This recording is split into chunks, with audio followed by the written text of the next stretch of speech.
Indian red cross society Trichy கிழக்கு தாலுகா கிளையின் 2025 முதல் 2028 ஆண்டிற்கான புதிய சேர்மனாக முனைவர் சங்கர் பதவியேற்றுக் கொண்டார்.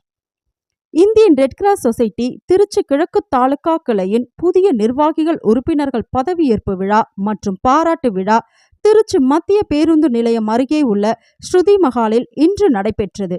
இந்த பதவியேற்பு விழாவிற்கு சிறப்பு விருந்தினர்களாக Indian red cross society Trichy மாவட்ட சேர்மன் ராஜசேகரன் தலைமை தாங்கி புதிய நிர்வாகிகளுக்கு சால்வை அணிவித்து அடையாள அட்டை வழங்கினார். மேலும் இவ்விழாவில் இந்தியன் ரெட் கிராஸ் சொசைட்டி மாவட்ட செயலாளர் ஜவஹர் ஹாசன், மாவட்ட பொருளாளர் இளங்கோவன் ஆகியோர் முன்னிலை வகித்தனர்.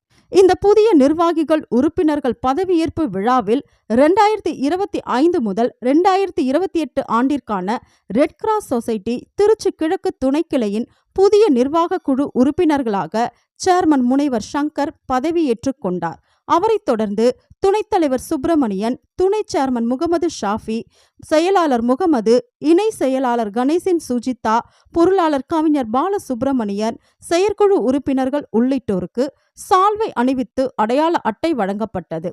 அவரைத் தொடர்ந்து புதிய நிர்வாக குழு உறுப்பினர்கள் திருச்சி மாவட்ட சேர்மன் ராஜசேகரன் முன்னிலையில் உறுதிமொழி எடுத்துக் கொண்டனர். மேலும் விழாவில் பங்கேற்ற இந்திய ரெட் கிராஸ் சொசைட்டி திருச்சி கிழக்கு துணைக்கிளையின் நிர்வாகிகள், உறுப்பினர்கள் உள்ளிட்ட ஏராளமானோர் கலந்து கொண்டனர்.